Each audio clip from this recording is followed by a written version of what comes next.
Hello everyone. Today in this video we will learn about connective tissues. See, in our previous video we have studied about epithelial tissue and we have studied about connective tissue. That connective tissue binds the body organs and transport the materials inside the body. So in this tissue, cells are loosely arranged in large sized intercellular spaces, and these spaces are filled with non-living ground substance which is called matrix. देखिए, जो ये connective tissue है इसमें sales loosely arranged होती हैं और उन sales के बीच में लार्ज इंटरसेल्युलर स्पेस होता है जिसमें कि non living ground matter filled होता है जिसको बोलते हैं matrix. So what is matrix? Matrix is the material in animal और plant cells in which more specialized structures are embedded, and the matrix generally has protein fibers. और जो matrix है इसमें प्रोटीन फाइबर्स होते हैं. And the nature of matrix varies and depends upon the function to be performed.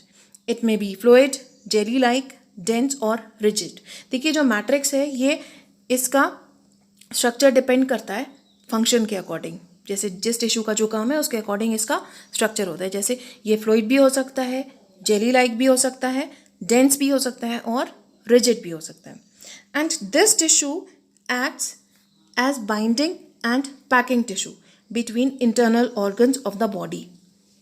देखिए, ये जो tissue है ये बाइंडिंग और पैकिंग टिश्यू की तरह काम करता है between internal organs of the body, क्योंकि ये कनेक्टिव टिश्यू है. Connective tissue which connects two organs और टू टिश्यूज, और डिफरेंट टाइप्स के बॉडी ऑर्गन्स को ये आपस में कनेक्ट करता है.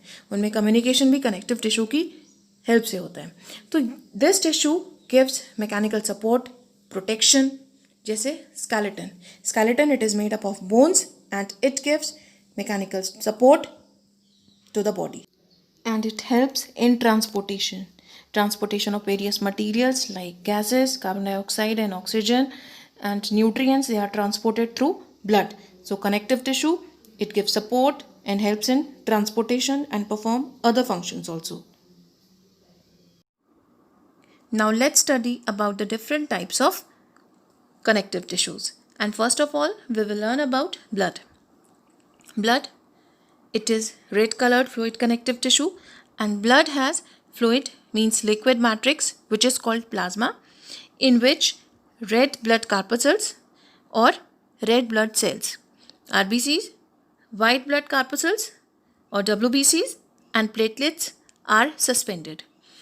Blood एक fluid connective tissue है जिसका मैट्रिक्स फ्लूइड होता है जिसको कि हम बोलते हैं प्लाज्मा.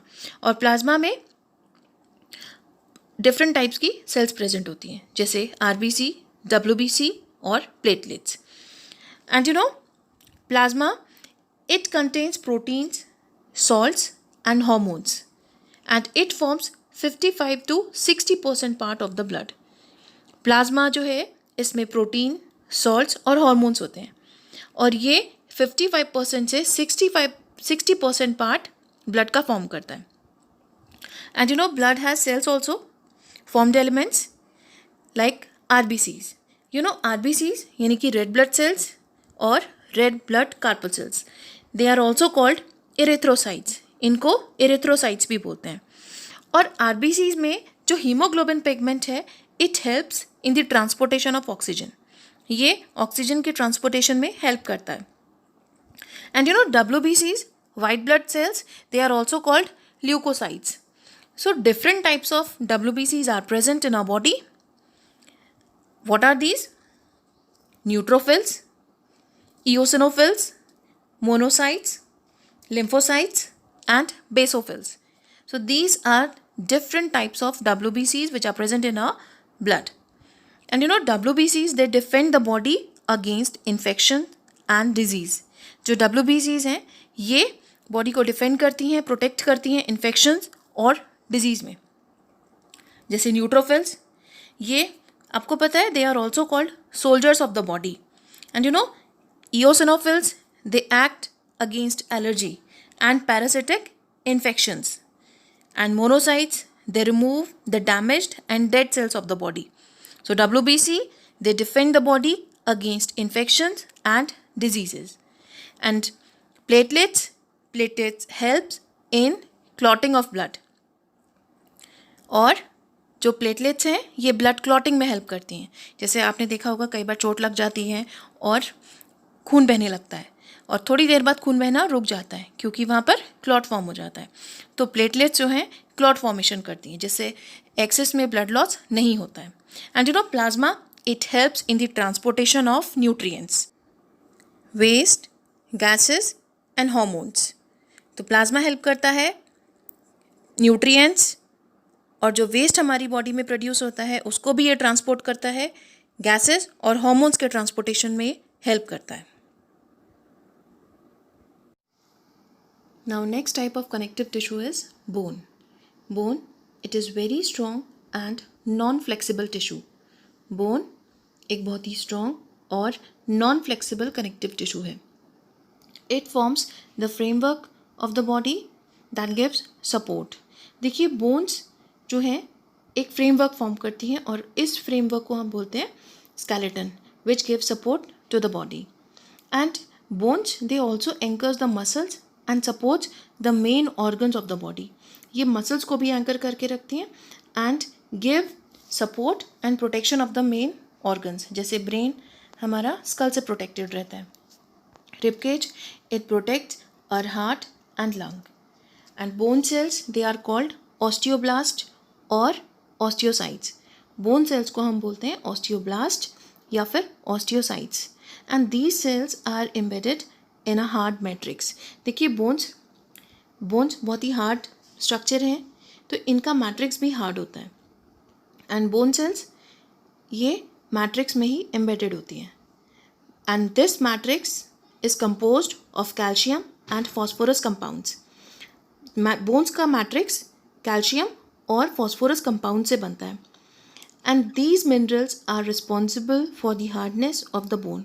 और यही मिनरल्स बोन्स की हार्डनेस के लिए रिस्पॉन्सिबल होते हैं. And you no long bones they have a marrow cavity which is filled with bone marrow. आपको पता है जो हमारी बॉडी में लॉन्ग बोन्स है जैसे फीमर, तो इन बोन्स में एक कैविटी होती है मैरो कैविटी जिसको बोलते हैं और ये कैविटी बोन मैरो से फिल्ड होती है. And you no bone marrow is the site of formation of blood cells और बोन मैरो में ही ब्लड सेल्स फॉर्म होती है जैसे आरबीसी या फिर एरिथ्रोसाइट्स और डब्ल्यूबीसी जिनको हम ल्यूकोसाइट्स भी बोलते हैं. And in the walls of bone there are longitudinally arranged Haversian canals. जो बोन की वॉल होती है उसमें लॉन्गिट्यूडनली हेवर्सियन कैनाल्स अरेंज होती हैं and these canals have blood vessels and nerve fibres. और इन हेवर्सियन कैनाल्स में ब्लड वेसल्स और नर्व फाइबर्स होते हैं. And you know blood cells are called osteocytes and matrix of bone is arranged in concentric rings. देखिए bone का जो matrix होता है ये concentric rings में अरेंज्ड होता है और जिसको हम बोलते हैं lamellae. and between these lamellae there are rings of spaces called lacunae और उन spaces को बोलते हैं lacunae. and all lacunae of bone communicate with each other by the network of fine canals called canaliculi. और जो हर एक लेक्यूनी है वो कम्युनिकेट करते हैं एक दूसरे से कैनाल्स के थ्रू जिनको हम बोलते हैं canaliculi. And each canaliculus is filled with delicate cytoplasmic process of the bone cells. और उसमें जो कैनालिकुली है उसमें बोन सेल्स होती हैं.